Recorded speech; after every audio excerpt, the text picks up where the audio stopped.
Alors souvent, on lit les livres sacrés pour savoir les bonnes attitudes à prendre. Même là, vous pouvez faire l'expérience, vous en prenez un au hasard, vous prenez trois religions, vous ouvrez les trois livres à une page au hasard, et effectivement,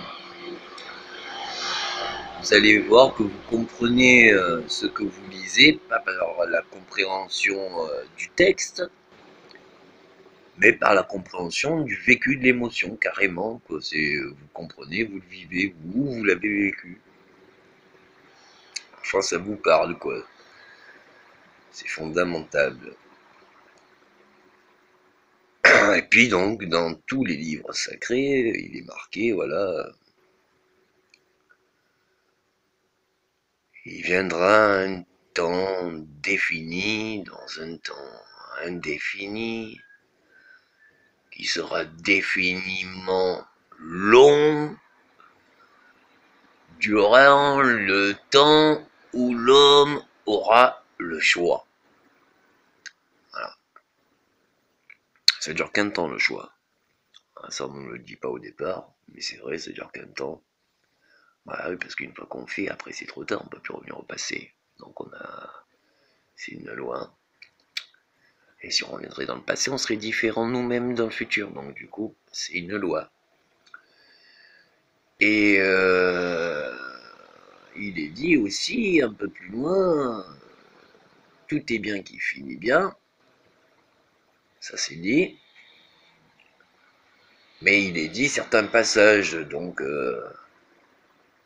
la fin du monde viendra de l'homme contre l'homme.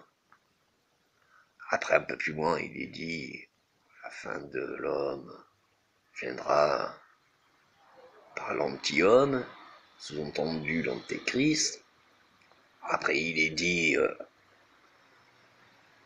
la fin du monde arrivera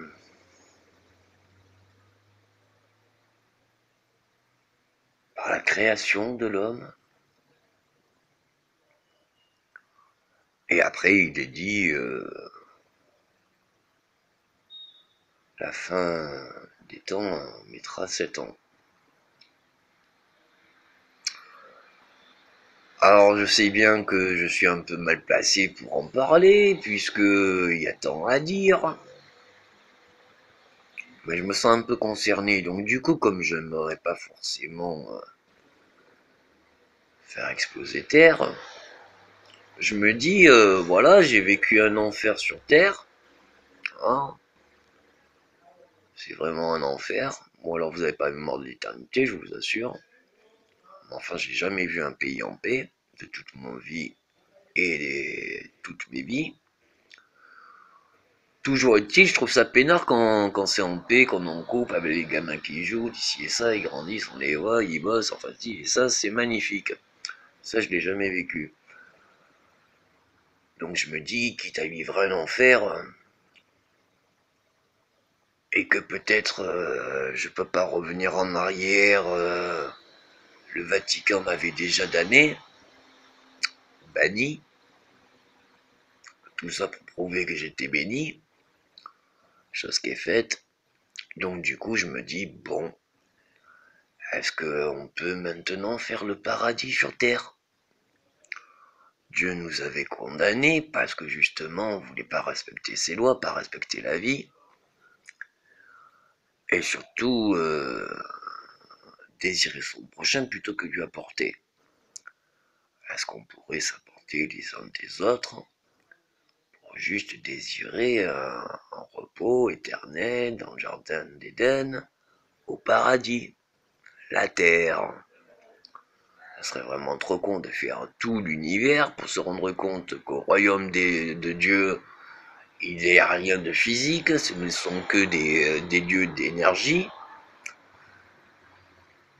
Il y a comme un royaume, mais il est en énergie. Hein, il n'y a pas de meilleur mot. C'est une couleur comme nacre de toute couleur, brillante, comme un cristaux, mais enfin, ça ressemble. ça apparaît, ça disparaît, enfin, c'est assez spécial. On peut tenir dessus, mais on le sent pas, quoi. J'ai pas mémoire d'avoir pu toucher ou caresser. Mais j'ai tenu dessus, debout. Donc du coup, ça serait dommage de se rendre compte qu'à la fin de sa vie, les plus belles choses étaient sur Terre et qu'on les a toutes ratées.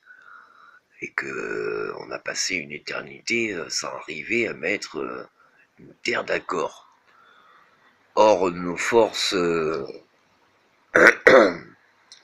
d'attaque et de défense sont tellement plus développées à l'heure actuelle qu'effectivement, il faudrait qu'une seconde pour que ça pète. Une seconde pour que ça pète. Et il en faudrait même pas 10 pour que tout le monde le vive. Donc, je pense qu'il y a urgence qu'on s'unisse. Déjà parce que ça fait 7 ans que je vous dis tout ça. Et puis parce que c'est une des dernières prophéties que ça serait trop bête qu'elle arrive, quoi. Donc, selon les textes sacrés, on va s'en tenir aux lois, on est autant de choix. Est-ce que l'homme peut prendre conscience que s'il ne pardonne pas son pire ennemi, eh bien, c'est que lui et son ennemi puissent mourir, eh bien, c'est une réalité. Est-ce que les deux peuvent et doivent se supporter pour vivre et s'apporter? Eh bien ça, c'est leur destin. Ne vous méprenez pas, chaque personne qui a fait de mal connaît le poids de ses péchés. Le problème, c'est pas quand on porte ses péchés. Non. Le problème, c'est quand on survit avec. Quand on le fait, on en est conscient. On pense jamais qu'on va vivre assez longtemps. Alors qu'avec le temps, c'est chaque seconde qui compte. Et même à l'intérieur d'une seconde, il y a plusieurs instants.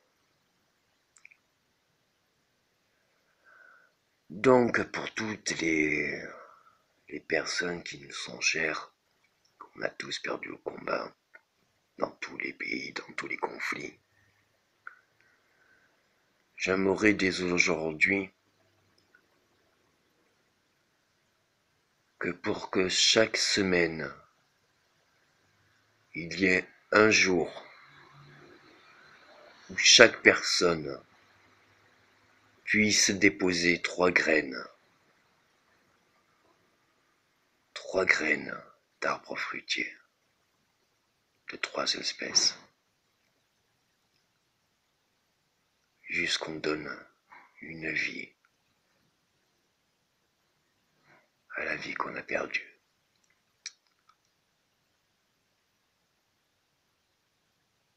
Vous pourrez croire ça bizarre, hein, malgré toutes les réalisations que j'ai faites. Le poids que je porte est encore plus lourd.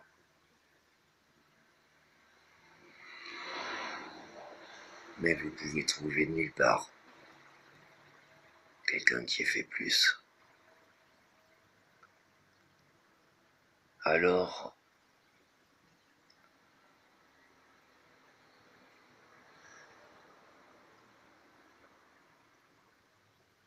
c'est pour ça qu'on doit le choisir. Car si on n'en a pas conscience, c'est tous les enfants qui nous voient. Quand je vois 2 gouvernements qui se font la guerre, ou un pays qui est en guerre,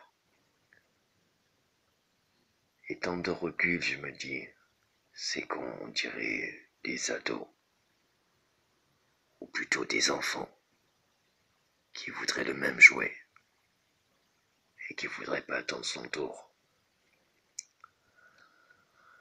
Donc, est-ce qu'on peut jouer ensemble? Est-ce qu'il faut apprendre son tour? Ou est-ce que c'est le moment maintenant? de déposer ses graines. Arrêtons la haine et le mépris, et encore plus à celui qui donne.